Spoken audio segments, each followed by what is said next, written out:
KPM. Hai, Assalamualaikum. Apa khabar murid-murid yang sedang menonton Didik TV KPM bersama dengan saya Din untuk slot kita pada hari ini. Slot sukses SPM 2022 pecutan. Tak lama lagi SPM kita nak buat pecutan ni murid-murid, dan mata pelajaran hari ini ialah sejarah kertas 2. Sangat-sangat penting, merupakan mata pelajaran wajib lulus, sama juga macam bahasa Melayu. Kalau kita cakap wajib lulus ni, kena lulus sebab bila lulus barulah dapat sijil SPM. Jadi penting kena fokus pada hari ini sebab kita akan bersama dengan seorang guru cemerlang. Nak tahu siapa? Kita saksikan profil guru.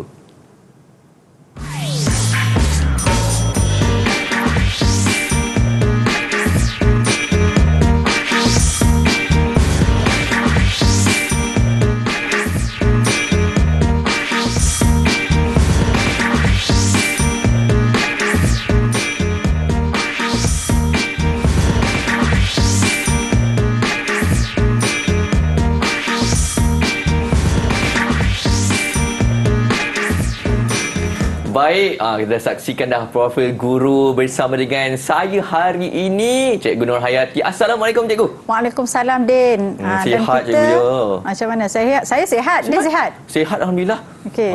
Cikgu dari SMK Mat Kilau ya. Ya, saya. Wah, Cikgu boleh tak buka bunga silat sikit ke? Saya bunga silat tak pandai sebab saya Sri Kandi. Wah, Sri Kandi. Jadi Cikgu sama-sama hari ini kita dan juga murid-murid di rumah kita nak buat pecutan Cikgu Ya, betul. Kita dalam segmen untuk pecutan sebab dalam persediaan akhir ni sedikit pun sebenarnya titik air yang diberikan kepada orang yang kehausan ini sebenarnya sangat bermakna. Itu dia Sri Kandi kita, Cikgu Nur Hayati, dan juga kita turut dibantu oleh juru bahasa isyarat kita pada hari ini. Selamat datang kepada Cikgu Aida. Cikgu Aida akan membantu kita sepanjang slot sukses SPM 2022 pecutan pada hari ini. Jadi kita dah berada di garisan permulaan ni Cikgu. Tak sabar rasanya murid-murid di rumah nak buat pecutan. Jadi silakan Cikgu Nur Hayati. Okey, jadi terima kasih kepada Din, dan juga sekarang kita berada pada segmen berkaitan dengan sejarah yang mana saya diberi tanggungjawab untuk mengupas dan juga memberikan tips bagi persediaan akhir kepada murid-murid yang akan menduduki SPM, terutama sekali bagi kertas sejarah. Jadi saya yakin dalam kertas sejarah ini murid-murid sedang menunggu apakah yang akan dikongsikan oleh kami rakan-rakan di Didik TV.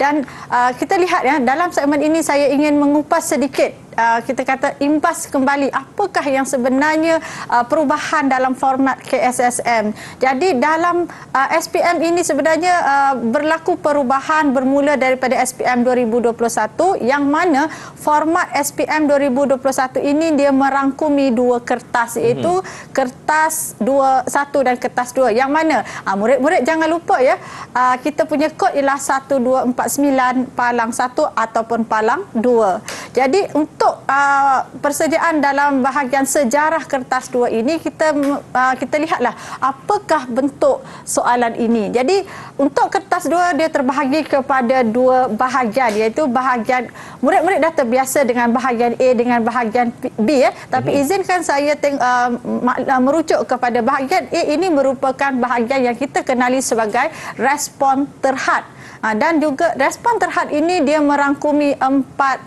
soalan, yang mana keseluruhan daripada keempat-empat soalan ini dalam paparan yang akan membawa kepada 40 markah. Kemudian kita ada bahagian 2 ataupun kalau murid biasa bahagian B, iaitu esei lah yang kita kenali juga sebenarnya respon terbuka.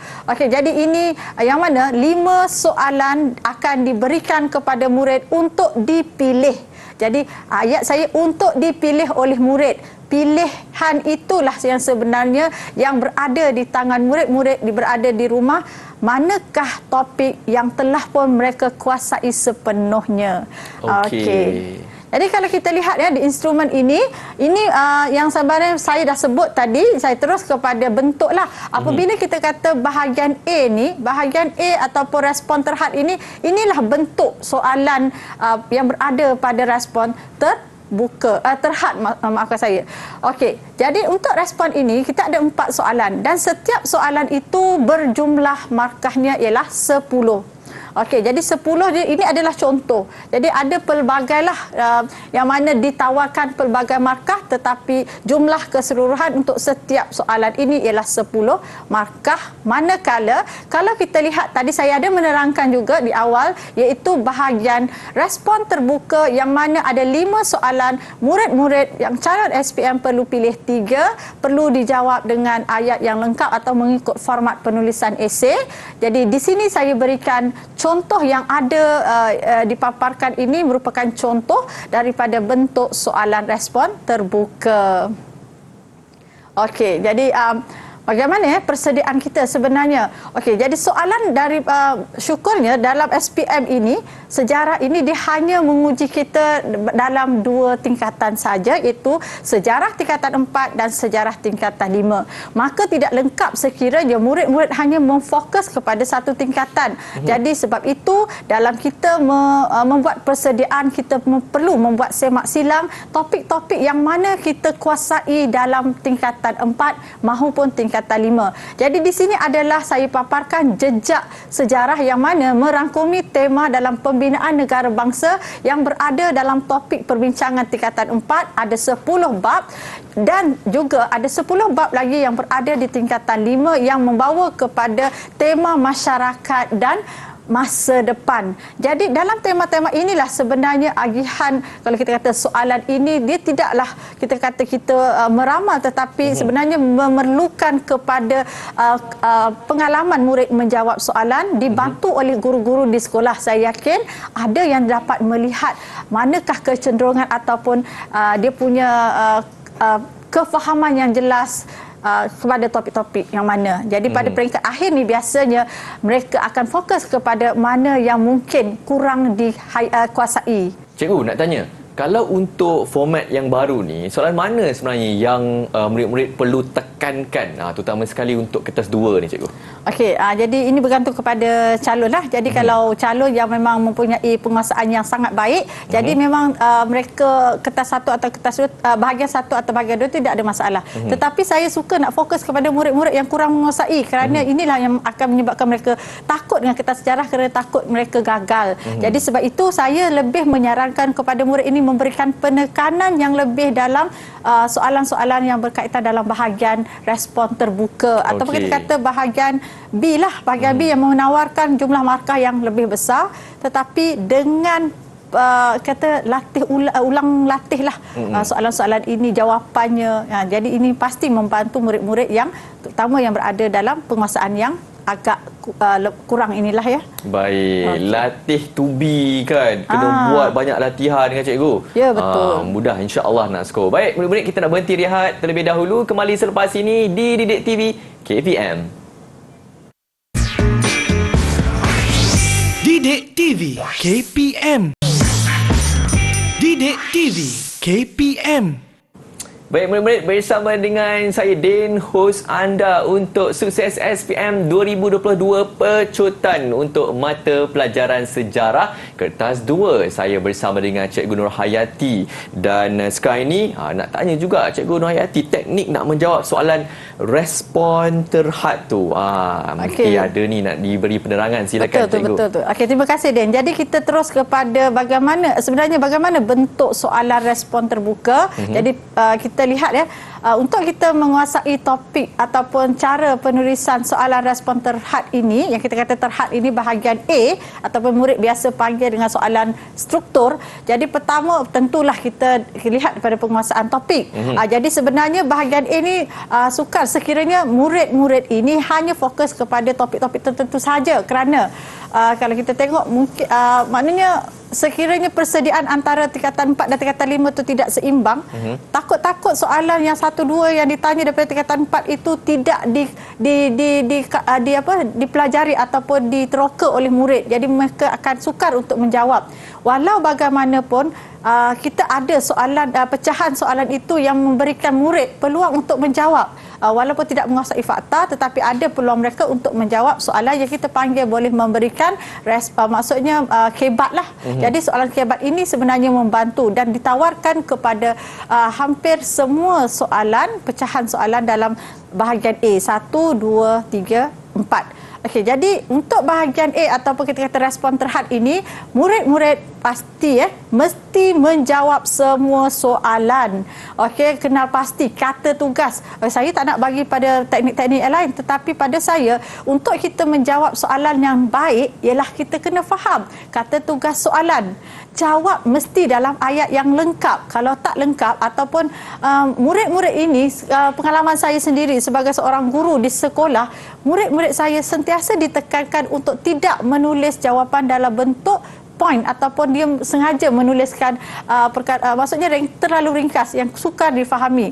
Jadi inilah sebenarnya yang mana saya rasa diulang kali ditegur tetapi masih berlaku. Jadi ini juga mungkin berlaku kepada murid-murid cikgu di luar sana. Jadi kita sehinggalah pada saat terakhir, ingat murid-murid jangan menggunakan point. Sekiranya kalau kita lihat jawab dalam ayat yang lengkap, jawab mengikut peruntukan masa. Kita ada yang ini kita tahu kertas 2 dia merangkumi masa 2 jam 30 minit. Jadi saranan saya untuk masa kita gunakan 1 jam peruntukan untuk menjawab bahagian respon terhad ini ataupun bahagian A. Jadi apabila kita letakkan 1 jam sebagai masa untuk kita menjawab, jadi agihan untuk setiap soalan itu dalam tempoh 15 minit. Jadi apabila kita ada agihan masa, maka kita tidak akan ada masalah apabila kita beralih kepada bahagian B yang mana itu juga memerlukan masa yang lebih lama untuk murid-murid menjawab. Jadi apabila kita terlebih masa bahagian respon terhad ini, akan ada masalah kepada bahagian B. Okey, jadi untuk tidak membuang masa, saya suka untuk membawa perbincangan kita pada hari ini kepada contoh soalan sebenar SPM 2021. Yang mana kalau kita lihat buku kalau tak silap saya telah pun diberikan kebenaran untuk memaparkan soalan SPM 2021. Jadi saya ambil contoh di sinilah untuk perbincangan kita supaya kita lebih jelas. Okey, jadi ingat saya tidak memberikan topik-topik tetapi saya menekankan kepada bagaimana kita nak jawab kepada berdasarkan kata tugas. Okey, di sini dalam perbincangan kita yang pertama soalan struktur ini, okey, dia ada kita panggil pembukalah stimulus pembaharuan dalam negeri yang dijalankan oleh Raja Mongkut. Okey, keyword di situ. Jadi di sini saya sarankan murid-murid menggunakan teknik menggaris kata kunci dan juga perkara-perkara penting yang ada dalam soalan. Okey, maksudnya pemodenan. Siapa? Raja Mongkut. Merangkumi dalam aspek apa? Pelbagai bidang. Jadi apa bidang tersebut? Okey, bidang pentadbiran. Jadi kita lihat kepada soalan pertama. Soalan A ini, nyatakan kuasa barat yang menjadi yang menjalin hubungan pentadbiran dengan Thailand. Okey, tadi saya ada sebut bahawa kita kena tengok peruntukan markah. Di sini peruntukan markahnya adalah 3. Dan apabila tidak ada diberikan poin, jadi walaupun di situ secara maklumnya kita kata okey ada 3 kuasa, maka disarankan cara penulisan jawapan adalah seperti ini. Okey. Yang ini saya ambil sebab ini adalah soalan yang juga saya latih tubi. Ini ada ini adalah soalan dari percubaan negeri saya, negeri Pahang. Jadi saya ambil daripada jawapan murid saya sendiri. Okey, jadi murid saya menjawab secara begini. Okey, tapi ini saya ubah sikitlah kuasa tersebut ialah British, Amerika Syarikat dan Perancis. Sebab soalan sebenarnya dibentuk dalam bentuk 1, 2 dan 3. Okay. Saya buat dalam bentuk maksudnya dia perlu menjawab dalam bentuk ayat. Kenapa saya berikan ubah di sini? Kerana saya nak tunjukkan dalam paparan seterusnya. Okey. Sekiranya soalan itu dia berbentuk tidak ada point, okey, soalan yang sama juga nyatakan. Okey, jadi sekiranya murid menjawab dengan cara kaedah begini, maksudnya dia menulis 1 roman, 2 roman, 3 roman ataupun poinan dia buat bulat tu dia tulis. Lagi yang saya lagi kelakar, saya tak tahulah murid saya terjumpa ada yang tulis F1. Dari mana mungkin dengan format-format dia tengok contoh daripada mana-mana jawapan tu. So dia hafal dengan F-nya. Saya pun tak tahu kenapa boleh berlaku begitu. Okay? Tetapi bila saya dapat kena pasti, jadi saya dah tahulah apa masalahnya. Okey, di sini tidak berlaku. Okey, tak boleh ada tak boleh ada kita kata inilah jawapan sebegini. Okey, kerana jawapan segini mungkin akan merugikan kita. Kena buat ayat cikgu. Buat ayat. Jadi disarankan untuk membuat ayat, kita ambil daripada kita gariskan dalam soalan. Kata tugas nyatakan. Jadi kalau kita nak buat ayat sebagaimana yang tadi saya pernah dah tunjuk, iaitu beginilah.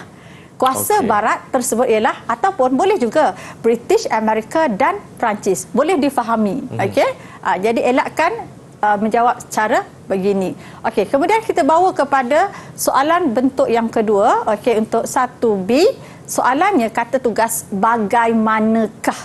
Okey, murid-murid, bagaimanakah Thailand mempertahankan kedaulatan negaranya daripada penjajahan barat? Okey, ini adalah soalan yang memerlukan fakta yang ada di dalam buku teks. Bagaimana? Okey, jadi cara, langkah, usaha. Jadi dalam soalan yang kita tadi disebut, pemodenan yang dilakukan oleh siapa? Raja Mongkut. Jadi di situ sebenarnya dah ada pun gambaran untuk murid-murid mendapatkan jawapan. Okey, jadi caranya kita lihat peruntukan markah, 3 markah. Okey, Thailand mempertahankan kedaulatannya. Okey, murid-murid, cikgu sarankan untuk menjawab soalan respon terhad ini, saya menggunakan teknik penulisan GS. GS kat sini mungkin masa mula-mula saya kata, okey awak gunakan teknik GS. Murid-murid saya kata, cikgu kita nak go shooter ke GS ni? Kan? Ini adalah term-term perkataan-perkataan yang biasa dalam permainan bola jaring lah sebagai contohnya kan. Jadi murid-murid saya kata, tidak, saya gunakan GS ini ialah garis dan salin. Okey, garis dan salin. Barulah diikuti dengan fakta ataupun isi kita. Jadi di mana kita nak garis, iaitu garis kepada soalan Thailand mempertahankan kedaulatan negaranya. Kalau lihat di sini, okey, saya dah buat pada ayat sebagai orang kata kepala ayat. Okey? Sambung dengan fakta, dengan membina hubungan baik. Jadi membina hubungan baik adalah cara, kan, bagaimana menjawab bagaimana? Oh, dengan membina hubungan baik. Maksudnya dasar luar Thailand. Hubungan baik dengan pihak mana? Iaitu dengan kuasa barat. Tadi ada dalam pecahan jawapan 1A tadi, kuasa tersebut British, Amerika Syarikat dan Perancis. Okey, kemudian kita jawab soalan kedua. Perlu menggunakan penanda wacana. Okey, cikgu sukalah kata perlulah sebab kita nak jawab dengan ayat yang lengkap, cantik. Jadi kita gunakan penanda wacana. Okey, selain itu Raja Mongkut. Saya ambil daripada atas. Mungkin murid-murid terlepas pandang. Jangan lupa sebab itu perlu digariskan, kan. Okey, Raja Mongkut, tetapi elakkan guna highlighter. Okey, nanti saya beritahulah kenapa, ya.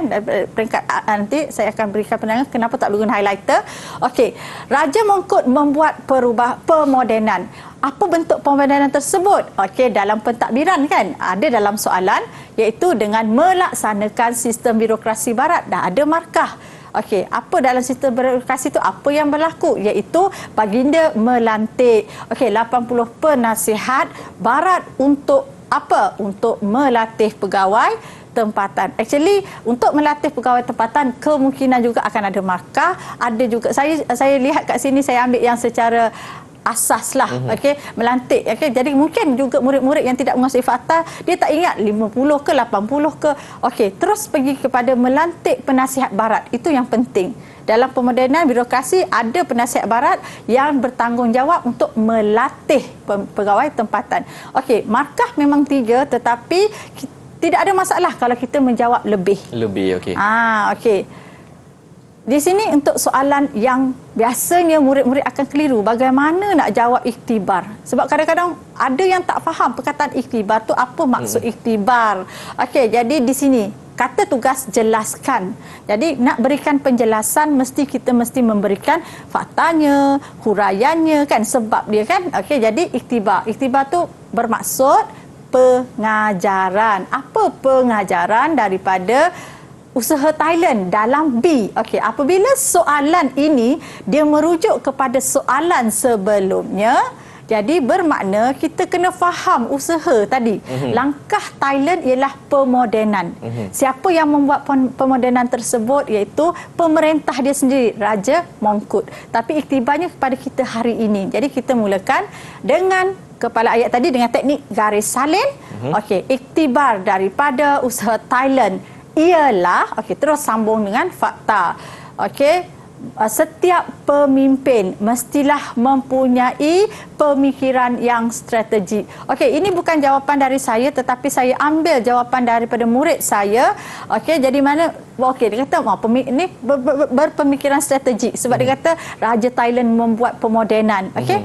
Jadi kita pun ada ayat sambungan menggunakan penanda wacana. Hal ini melambangkan kesungguhan pemimpin untuk mempertahankan kedaulatan negara dia. Okey, Thailand tadi sebab dia nak mempertahankan kedaulatan negara daripada sebarang ancaman kuasa luar. Jadi dalam itu kita sudah mendapat 3 markah, peruntukan 4 markah. Okey, jangan berhenti. Sekiranya kita boleh menjawab dengan ayat yang lengkap, lagi cantiknya kalau kita tambah lagi usaha tersebut menunjukkan kewibawaan pemimpin dalam memastikan kepentingan dan kebajikan rakyat terjaga.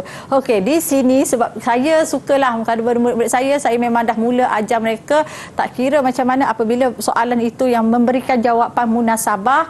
Okey, selain kita ambil fakta sebagai isi utama mungkin daripada fakta yang topik tersebut, kita gunakanlah kita membuat sedikit kesimpulan atau biasanya kita guna perkataan inference. Jadi saya gunakan kata tugas yang sesuai untuk inference itu kesannya keharmonian negara terpelihara. Jadi dah tentu-tentu di sini murid akan mendapat markah penuh lah. Jadi di sini maksimum 4 markah. Jadi dapatlah daripada soalan 1A, 1B, 1C tadi sudah dapat 10 markah. Okey, ini saya bagi satu lagi contoh soalan pada C ya.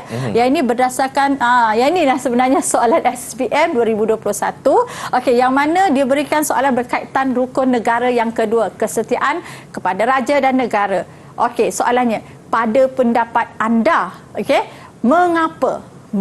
Kata tugas ialah mengapa. Jadi nak berikan sebab. Okey. Sebab mengapa perkara tersebut iaitu kesetiaan kepada raja dan negara dijadikan sebagai salah satu daripada 5 prinsip rukun negara. Okey, jadi untuk menjawab inilah kita kata berikan jawapan yang munasabah. Jadi untuk munasabah bagi murid-murid yang memang mempunyai pembacaan yang luas, pengetahuan yang luas, mungkin tidak ada masalah. Tetapi bagaimana bagi murid-murid yang agak dalam mungkin nak menjawab ini, so sebenarnya kita akan bantu dia. Okey, pertama kita untuk menjawab ini kita garis tadi bagaimana. Okey, mana yang kita garis, kita mulakan ayat kita. Perkara tersebut dijadikan prinsip rukun negara. Mengapa? Kerana atau bagi. Apa jawapan dia? Bagi mewujudkan perasaan apa? Iaitu perasaan setia kepada raja. Kemudian kita sambung. Okey, yang ini murid saya selalu kata, teknik G-Shock ke cikgu? Okey, kalau soalan kebab memang teknik G-Shock. G-Shock ni bukan pada perkataan kata nama brand jenama, tidak. Garis, salin, kemudian kita guna penanda wacana hal ini demikian kerana oleh itu, contoh. Dan sini saya gunakan penanda wacana hal ini demikian kerana raja merupakan tonggak pemerintahan negara dan lambang penyatuan rakyat. Ada 2 fakta. Oleh itu, yang ini huraian lanjutan. Jadi kita gunakan penanda wacana oleh itu. Okey, rakyat menunjukkan sikap taat setia. Menunjukkan sikap. Tadi kesetiaan ni tunjukkan sikap kepada raja dan negara. Contoh. Okey, contoh ini menjawab kepada apa sikap yang kita tunjukkan setia pada raja. Jadi contoh ini mestilah relevan dengan apa yang kita dah jawab dalam sebelumnya, iaitu contohnya tidak menghina institusi beraja. Bila kita tidak melakukan perkara yang kita kata yang tadi tidak taat setia, kesan dia apa? Kedaulatan negara terjamin, terpelihara. Okey, ini dah tentu kita dapat markah yang lengkap. Okey, saya mungkin ada yang nak salin ke contoh ni kan. Okey, ini adalah satu contoh yang saya rasa contoh jawapan yang lengkap lah, merangkumi. Dia ada fakta, dia ada huraian, ada huraian lanjutan, ada contoh dan juga ada membuat kesimpulan berdasarkan perkara yang sama dibincangkan. Baik. Cikgu, saya ada soalan. Ya, boleh. Sebagaimana penerangan cikgu tadi, bahagian respon terhad ni ada 4 soalan. Adakah bilangan pecahan soalan-soalan ni akan tetap? Contohnya akan ada 1A, 1B, 1C macam cikgu bagi contoh tadi tu? Okey, jadi untuk menjawab soalan Din tadi, sebenarnya kalau ikut pada pengalaman saya lah kan, dan kalau kita lihat sebenarnya Dia tidak ada ketetapan macam tu. Okey. Kita tak boleh katalah, oh mesti ada satu A, mesti ada satu B, mesti ada satu C. Dan kalau perasan tadi, soalan yang pada contoh yang saya berikan iaitu dalam respon terhad yang ada yang dipaparkan diberikan oleh unit lembaga peperiksaan, sebenarnya dia ada pecahan lagi. Jadi maknanya tidak tetap lah. Tapi yang tetapnya ialah jumlah markah iaitu 10 markah. Jadi perhatikan kepada markah tersebut untuk menjawab soalan. Baik, terima kasih Cikgu di atas penerangan berkenaan teknik menjawab soalan respon terhad. Kita kembali selepas ini terus menonton Didik TV KPM. Didik TV KPM. Didik TV KPM. Ya, ini slot sukses SPM 2022 pecutan. Jadi murid-murid, inilah masanya untuk kita memecut laju sebab yelah kita nak skor dalam SPM 2022. Mata pelajaran pada hari ini wajib lulus sejarah kertas 2 dan kita dibantu oleh, dibimbing oleh dan diajar oleh Cikgu Yat. Jadi Cikgu Yat, kali ini kita nak tahu pula lah teknik menjawab respon terbuka, soalan respon terbuka, macam mana caranya. Kita fokus murid-murid bersama dengan Cikgu Yat, silakan. Terima kasih Den, dan juga kita teruskan fokus kita kepada bagaimana kita nak menguasai cara menjawab bahagian respon terbuka. Okey, jadi sebagai imbasan untuk respon terbuka ini kita perlu ada kuasai topik, tetapi kalau kita lihat terus kepada hari peperiksaan ataupun pada hari inilah kita lihat kertas soalan itu, okey, kita akan lihat ada 5 soalan dan ingat ya, murid-murid mesti pilih 3 soalan sahaja. Jadi kita kena pasti kata tugas, jawab dalam bentuk ayat lengkap, okey, jawab mengikut peruntukan dan agihan masa. Jadi untuk pengulangan ataupun untuk mengingatkan kembali murid-murid, ikat dari segi agihan masa, kalau kertas respon terbuka terhad kita berikan peruntukan masa 1 jam. Jadi bila kertas 2 kita ada 2 jam 30 minit, maka kita ada lebihan 1 jam 30 minit untuk bahagian B ataupun yang kita panggil sebagai respon terbuka. Jadi dalam 1 jam 30 minit, maka kita agihkan dengan 3 soalan yang kita nak jawab. Jadi setiap soalan itu kita peruntukkan 30 minit. Dan dalam paparan saya ada tulis dekat situ, tulis nombor soalan. Jangan salin soalan. Okey. Mungkin nampak macam perlu ke kita ingatkan? Ya perlu, sebab murid kita ini pelbagai. Calon saya ada 202 orang, 207 orang sekarang, yang mana kepelbagaian calon ini kadang-kadang apabila kita uji mereka baru kita nampak, bila kita sebut rupanya ada yang berlaku lain daripada apa yang kita sentiasa ingatkan. Jadi dia gunakan masa itu untuk menyalin soalan. Jadi ini adalah satu bentuk kerugian yang besar lah sebenarnya, kerana rugi masa untuk fokus menjawab. Okey, jadi di sini saya berikan satu contoh untuk perbincangan kita pada hari ini, iaitu soalan dalam respon terbuka. Okey, jumlah soalan. Okey, maafkan saya, jumlah soalan tidak tetap ya, mungkin berlaku perubahan. Maksudnya perincian, pecahan pada soalan ini. Tetapi yang penting, yang tetap ialah jumlah markah, iaitu keseluruhannya 20 markah. 3 soalan dijawab, bermakna bahagian respon terbuka ini menawarkan 60 markah. Okey, jadi kita perhatikan kepada soalan, terus perhatikan kepada soalan. Jadi di sini saya ambil satu contoh, ialah soalan peperiksaan daripada kertas sebenar, okey, SPM 2021 dengan format KSSM, maknanya kita hanya ada satu tahun rujukan saja. Okey, soalan dia ialah pertama, okey, di sini saya tulis nombor soalan 7A. Okey, 7A. Apakah yang anda faham tentang konsep kedaulatan? Okey, dia nakkan apa yang anda faham. Okey, kemudian nanti saya akan berikanlah respon daripada pelbagai bagaimana murid-murid menjawab ya. Bila saya uji dengan anak-anak murid saya, pelbagai bentuk jawapan keluar kerana perkataan anda faham atau tidak ini. Okey, kemudian B ini, okey, jelaskan ciri-ciri. Okey, kemudian ada soalan C, adanya paparan poster, dan juga soalan. Okey, jadi kita pergi kepada perbincangan untuk soalan 7A SPM 2021. Apakah yang anda faham tentang konsep kedaulatan? Ini murid-murid terus bila kita kata apa yang anda faham, murid saya lah, saya tak tanya, dan juga bila saya pergi dengan rakan-rakan murid yang lain, bila saya tanya je mereka akan jawab pelbagai jawapan yang mana ada jawapan itu tidak ada terkandung dalam buku teks. Jadi sebenarnya ini soalan konsep atau kita panggil istilah sejarah yang mana dia mesti mengikut apa yang terkandung di dalam buku teks. Janganlah terkeliru ataupun tidak ada lagi keliru dalam soalan kalau ditanya apakah yang anda faham tentang, contohlah, perlembagaan, atau apakah yang anda faham tentang perpaduan kaum, sebab ini adalah istilah-istilah yang ada dalam buku teks form 4 maupun tingkatan 4 maupun tingkatan 5. Jadi terus kepada cara menjawab. Untuk soalan respon terbuka mesti jawab dengan ayat yang lengkap. Di sini kita gunakan garis dan salin. Kata tugas apakah? Jadi yang anda faham, konsep. Yang mana kita nak itu kita tulis yang ni Saya berikan contoh jawapan, dan kalau lihat di sini saya ingatkan lagi murid-murid tidak menyalin soalan. Tuliskan nombor soalan.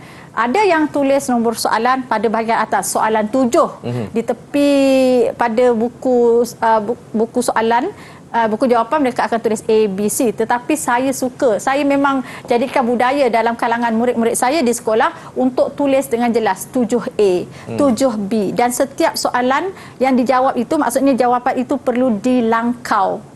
Supaya dia memberikan mata lah. Kalau saya dah cakap, cikgu awak ni bukan muda lagi, perasan je muda. Jadi tolonglah jawab tu ada langkau supaya cikgu nampak ini soalan yang berbeza. Jadi di sini seterus kepada cara menjawab. Kedaulatan. Ataupun kita boleh mula. Konsep kedaulatan ialah atau membawa maksud. Yang ini kena tahulah. Yang ini memang mesti dalam kita punya ingatan yang pertama. Keutamaan itu kekuasaan tertinggi, kewibawaan sesebuah negara. Negara berdaulat ialah negara yang bebas. Bebas apa? Melaksanakan pemerintahan dan pentadbiran dengan kalau kita lihat juga kedaulatan merupakan asas negara merdeka. Dengan hak dan kuasa untuk mengatur urus dalam negara tanpa telunjuk asing. Ini daripada buku teks. Kalau kita lihat di sini berdasarkan kepada latihan contoh yang ini apa yang saya buat pembudayaan di sekolah, saya dan rakan-rakan, bukan saya saja tetapi kami dalam rakan-rakan panitia sejarah, rakan-rakan guru tingkatan 4 dan 5 sebenarnya. Kami dedahkan murid ini menjawab soalan. Bila soalan tu jawab, buat dalam bentuk ayat lengkap, kita bagi terus mereka rujuk kepada skema, pilih dan juga menulis. Jadi ulang, kemudian mereka pun jawab sekali lagi, tulis tanpa merujuk kepada skema. Jadi di sinilah kalau kita lihat hasil dia, ada murid yang dulu tak pandai menulis tetapi telah berjaya menguasai. Jadi inilah sebenarnya mungkin cara yang perlu dilakukan oleh murid-murid di rumah juga sebenarnya ya. Jadi markah tadi dah lebih daripada 4 markah. Kita pergi kepada soalan yang kedua. Jelaskan ciri-ciri negara berdaulat. Jadi jelaskan. Nak jelas maksudnya mestilah ada ayat lengkap, mesti ada fakta dan huraiannya. Kata tugas jelaskan dengan markahnya 8. Ciri-ciri. Jadi di sini kalau murid-murid dapat lihat pada paparan, ciri-ciri negara berdaulat pada soalan, pada kepala ayat permulaan ayat ialah fakta dia. Mempunyai sistem pemerintahan yang teratur. Sistem pemerintahan ini ialah fakta ataupun ciri pertama. Kemudian kita sambung. Saya gunakan penanda wacana. Hal ini bagi menjaga kestabilan politik dan keamanan negara. Kemudian ayat huraian lanjutan iaitu oleh itu penanda wacana. Oleh itu. Jadi di sinilah saya kata oleh itu penanda wacana hal ini. Oleh itu Malaysia mengamalkan sistem pemerintahan raja berperlembagaan, demokrasi berparlimen. Yang mana dalam sistem ini ketua utama ialah yang di-Pertuan Agong, dan kita kata dilihat juga Perdana Menteri merupakan ketua kerajaan. Jadi ini baru kita menghurai isi yang pertama. Bagaimana pula dengan biasanya saya sarankan murid kalau mampu kalau kurang mampu dua isi, tapi sebenarnya dua isi yang dihurai dengan lengkap sebenarnya sudah pun memadai. Jadi bagaimana kita nak meneruskan untuk menjawab isi yang kedua? Gunakan penanda wacana. Di sini saya gunakan ciri seterusnya atau seterusnya. Ataupun kita boleh gunakan penanda wacana. Ciri kedua ialah, jadi ciri ialah apa dia? Mempunyai perundangan sebagai asas peraturan negara. Undang-undang penting bagi menjamin kestabilan, menjamin kestabilan dan keadilan. Oleh itu rakyat dilindungi. Kalau kita tengok kat sini dia berhenti kat situ saja, tidak ada, tapi tidak ada masalah kerana jawapan oleh murid saya ini sebenarnya telah pun dapat menjawab ataupun memperoleh peruntukan 8 markah tadi. Besar juga markah cikgu besar markah yang itu. penting kena baca lah murid-murid baca dan cara penulisan sekarang ni yang penting. Mesti menjawab dalam ayat lengkap. Jadi kemudian kita pergi kepada soalan. Untuk soalan 7C tadi, kalau ingat lagi, soalan 7C tadi ada gambar. Tapi di sinilah saya sedikitlah ambil masa untuk memberikan teknik ataupun teknik yang saya selalu gunakan dengan murid-murid saya di rumah. Yang ada yang datang kat rumah saya pun sebenarnya. Kemudian murid-murid yang di sekolah saya dan rakan-rakan murid daripada sekitar Kuantan. Di sini mereka menggunakan teknik yang saya ajar ialah teknik istilah. Saya kata dari hafal, dalam sejarah kita mesti menghafal istilah sebab tadi ada dah soalan konsep. Dan apabila contoh kita dah hafal, soalan tak keluar pun berkaitan istilah, jangan rasa benda tu rugi kerana dia mungkin membantu menjawab soalan kebat. Jadi kita boleh gunakan teknik istilah. Jadi istilah yang saya biasa guna dengan murid-murid ialah perkataan patriotisme, di sini kedaulatan dan perpaduan kaum. Perpaduan kaum adalah yang selalu saya gunakan. Budak-budak memang, cikgu perpaduan kaum, patriotisme. Kita boleh gunakan teknik rukun negara ataupun saya gunakan, ini salah satu daripada akronim yang saya biasa guna dengan murid-murid bagi soalan yang bagaimana. Jadi bagaimana kita nak, contohnya memelihara kedaulatan, kempen lah. Bagaimana kita nak mewujudkan patriotisme, kempen lah. Dan sebenarnya perkataan kempen itu sendiri diakronimkan KEMPEN, yang mana K ialah kempen, M ialah media massa. Jadi media massa itu maksudnya promosi. Kemudian PE ialah pendidikan, jadi melalui pendidikan dan nilai-nilai murni. Jadi perlu disesuaikanlah teknik-teknik ini. Dan ada satu lagi teknik yang mana kalau murid-murid calon SPM ini biasanya dah perlu tahu topik tingkatan 5 bab 1 ini ada di bahagian tajuk 1.4 kalau tak silap cikgu. Yang saya gunakan ini teknik saya kata cara daulat. Memupuk, yang ini adalah langkah-langkah memelihara kedaulatan atau pertahankan kedaulatan. Tapi inilah pengetahuan daripada topik ini membantu untuk menjawab soalan seperti ini. Dan juga teknik, mestilah kita ada acuan penulisan. Di sini saya gunakan acuan. Banyak juga sebenarnya teknik-teknik yang cikgu beritahu dekat murid-murid. Dan selain kena hafal cikgu teknik-teknik ni. Tak perlu. Sebenarnya dia datang dengan latihan. Tapi yang penting kena memahami juga cikgu, terutamanya sejarah ni, soalan tu kena difahami. Barulah kita boleh menjawab jawapan tu dengan betul. Baik, teruskan cikgu. Kita nak teruskan.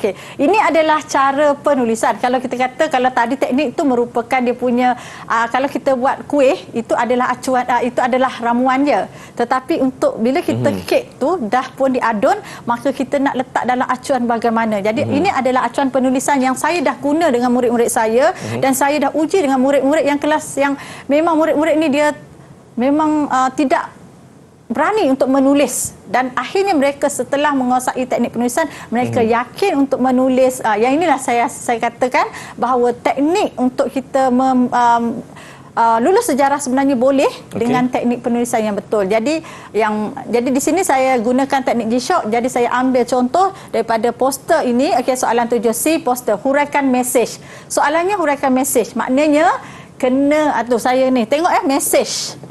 Mesej apa? Mesej di sini. Jadi dah ada mesej dia. Jadi kalau kita lihat mesej ini, maknanya kita perlu menghuraikan. Inilah fakta dia. Inilah fakta dia. Tinggal lagi kita nak menghuraikan. Jadi di sini saya paparkan cadangan jawapan mesej. Mesej yang terkandung G-Shock, garis salin, kemudian mesej yang terkandung dalam poster tersebut ialah kita perlu bersatu untuk mempertahankan kedaulatan negara. Ada dalam poster. Hal ini H, okey, penanda wacana. Hal ini disebabkan oleh kepelbagaian hidup masyarakat di negara kita, yang hidup bersama dalam masyarakat. Okey, oleh itu kita perlu mengamalkan sepenuhnya prinsip rukun negara. Jadi saya gunakan di sini mengamalkan sepenuhnya rukun negara. Barulah ada idea untuk jawab contoh dia apa. Contohnya prinsip kesopanan dan kesusilaan. Rakyat diharap dapat mengamalkan sikap sopan santun, kesannya masyarakat harmoni. Jadi begitu juga dalam isi yang kedua, okey, kita gunakan penanda wacana seterusnya. Rakyat diseru agar tidak membawa, di sini tidak membawa sentimen negatif tadi ada dalam mesej. Yang selainnya ini kita ambil sebagai huraian yang sesuai. Jadi mungkin murid-murid dalam murid-murid yang sedang menyaksikan siaran kita ini dapat melihat tengok cadangan jawapan ini. Okey, jadi saya rasa saya ada saya dah ada perkongsian saya di sini. Okey, kita tengok saya gunakan contohnya oleh itu. Penanda wacana. Yang inilah yang saya tulis GSHOCK garis salin. Hal ini oleh itu contoh dan kesan atau kesimpulan. Okey. Acuan penulisan. Ada acuan dia. Ya. Okey. Baik cikgu, sebab ini soalan kena pilih 3 soalan je tapi nak tanya, kalau murid menjawab semua soalan boleh ataupun tidak? Okey, tadi saya dah tekankan lagi dari segi masa. Ya. Kalau dah rasa macam kita ada masa lebih selepas kita jawab 3 yang, sebab untuk kita menjawab kertas bahagian respon terbuka, saya sarankan murid-murid memilih dengan teliti. Okey, pilih soalan yang kita benar-benar kuasai. Okey, jadi pilih, dan setelah kita pilih dan kita jawab sepenuhnya 3 itu lengkap. Kalau sekiranya ada masa, silakan. Saya takut murid-murid ni jawab semua 5-5, takut semua pun tak dapat capai. Betul, kan. Okey, itulah sahajalah kekhawatiran saya. Baik, tengok masa. Jawapannya boleh saja, tapi tengok masa lah cikgu. Ya. Baik, itu dia murid-murid. Jadi kita berhenti rehat terlebih dahulu. Teruskan bersama kami di Didik TV KPM. Didik TV KPM. Didik TV KPM. Baik, bersama dengan saya Din dan juga Cikgu Yat untuk slot sukses SPM 2022 pecutan ya murid-murid. Dan mata pelajaran pada hari ini sejarah kertas 2 ini mata pelajaran wajib lulus. Sebab itulah kita bersama dengan Cikgu Yat ada lagi nak beri penerangan kepada murid-murid. Silakan cikgu. Okey, jadi dalam segmen ini kita akan melihat, kita akan mengupas beberapa kesilapan yang selalu dilakukan oleh murid-murid. Terutamanya kita lihat daripada fasa persediaan sebelum menjawab dan kemudian sewaktu mereka menjawab soalan. Jadi ini antaralah yang saya rasa saya dapat kupas. Tapi sebenarnya mungkin ada banyak lagi, dan rakan-rakan guru sebenarnya lebih faham murid masing-masing. Dan saya juga, sebab kita berhadapan dengan murid yang berbeza, latar belakang yang berbeza. Tetapi apa yang saya dapat berikan kesimpulan secara umum ialah murid-murid ini dia kurang menguasai topik. Jadi apabila kurang menguasai topik, terutama sekali apabila telah berlaku peperiksaan percubaan sebagai contoh, jadi sebenarnya masa yang ada sangat terhad. Jadi di sinilah murid-murid dia perlu memberikan orang kata pengorbanan masa untuk tidak lagi terlibat secara lebih dalam mungkin perkara-perkara yang boleh melalaikan mereka. Jadi di sini perlu ada semak silang, apakah topik-topik yang mereka telah kuasai, apakah topik yang mungkin kalau mereka tak boleh kuasai, apa topik yang mereka mudah nak faham. Jadi sebagai contohlah, kalau tingkatan 5, saya suka topik tingkatan 5 iaitu bab 7. Bab 7 ini membina kesejahteraan negara bangsa, dan dalam topik ini kita belajar berkaitan dasar pendidikan, kebudayaan, sukan. Semua ini membantu soalan untuk bagaimana macam kita nak menjawab untuk memartabatkan bangsa, perpaduan dan sebagainya lah. Jadi ada idea di situ. Jadi mungkin ada topik-topik lain. Jadi kalau tu kita lihat semak silang perlu diadakan oleh murid-murid pada inilah secara kendiri ya. Kemudian yang paling penting, murid-murid ini kurang latihan. Kadang bukan cikgu tak bagi, dah bagi, tapi kadang-kadang alamak cikgu kita pun ada subjek lain kita faham, tetapi inilah namanya masa yang perlu kita gunakan sebagai pengorbanan terakhir kita sebagai seorang murid, kerana dah beberapa tahun kita bergelar murid dalam peperiksaan SPM ini. Sekiranya kamu gagal dalam SPM sejarah, maka sia-sia masa itu. Jadi sebab itu gunakan masa yang masih tersisa ini sebelum kita menghadapi peperiksaan, buat latihan berdasarkan skrip contoh mungkin ataupun skema, kita buat latihan ulang tubi, ulang tulis. Jadi kemudian kita rujuk kepada kelemahan umum calon semasa menjawab. Okey, menjawab tidak mengikut kehendak soalan. Orang tanya mengapa, kita jawab bagaimana. Itulah sebab itu saya menekankan kata tugas. Saya tidak menekankan kepada topik-topik fokus kerana bahaya sebenarnya. Tetapi saya nak murid-murid yang akan menduduki peperiksaan ini ialah memahami sepenuhnya kata tugas. Kalau soalan itu mengapa, maksudnya dia nakkan sebab. Mengapa, bagaimana cara atau langkah. Kemudian berikan iktibar pengajaran. Rasionalkan, maksudnya kita nak membuktikan sesuatu penyataan tersebut. Jadi ada banyak lagi kata tugas yang dipaparkan dalam pelbagai bentuk soalan. Di sinilah murid-murid perlu faham kata tugas dan kehendak atau respon yang diperlukan mengikut kata tugas. Okey, tidak menulis nombor soalan. Okey, ini bahaya. Tak tulis nombor soalan. Saya dan juga rakan-rakan di sekolah saya, okey, kami kalau murid tak tulis nombor soalan, dia tulis atas nombor 7 ataupun nombor 5 saja, dia pilih nombor 5, kemudian dia buat perenggan. Ada, tak ada masalah lah lagi, dia tulis A. Kemudian jawapan yang 5B, dia tak tulis B-nya, tapi dia ada perenggan, masih lagi kita boleh faham.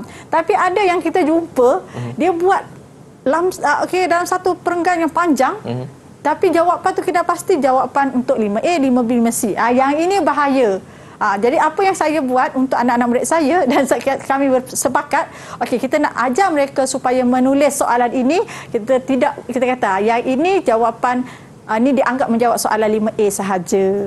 Tapi kita bagilah markah, tetapi kita buat catatan, okey. Jadi pastikan kita menggunakan ayat yang lengkap, tidak menulis. Okey, jadi ini adalah antaranya. Dan sebagai persediaan akhir, maka di sini saya dah cakap belajar cara menguasai soalan dengan memahami kata tugas, latih tulis yang kerap, salin contoh jawapan dan uji, dan seterusnya teroka topik-topik, semak silang topik yang dikuasai ataupun tidak dikuasai. Dan inilah yang saya panggil sebagai BLAS.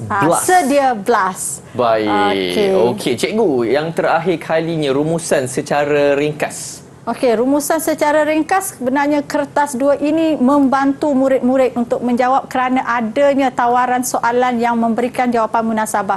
Tidak ada sebenarnya formula-formula tertentu. Yang saya paparkan ini sekadar beberapa contoh. Jadi murid-murid boleh berfikir, banyak sebenarnya idea-idea yang mereka ada. Jadi sila pamerkan jawapan anda berdasarkan kepada pengetahuan yang ada. Kerana yang diberikan perkongsian oleh saya maupun rakan-rakan guru yang lain, saya yakin itu sekadar panduan bagi membantu murid yang mungkin tidak ada langsung kefahaman tersebut ataupun tidak boleh berfikirlah, maksudnya kan, kita bantu. Okey, itu sahaja. Baik, terima kasih Cikgu Nurhayati. Banyak teknik-teknik yang telah pun diajar oleh Cikgu Nurhayati sebentar tadi. Semoga bermanfaat kepada murid-murid yang sedang menonton ketika ini, dan terima kasih juga kepada Cikgu Aida, jurubahasa isyarat kita pada hari ini. Semoga murid-murid dapat melakukan pecutan terakhir untuk SPM 2022. Semoga cemerlang kesemuanya, insya-Allah. Semoga berjumpa lagi. Saya Din. Assalamualaikum. Bye-bye.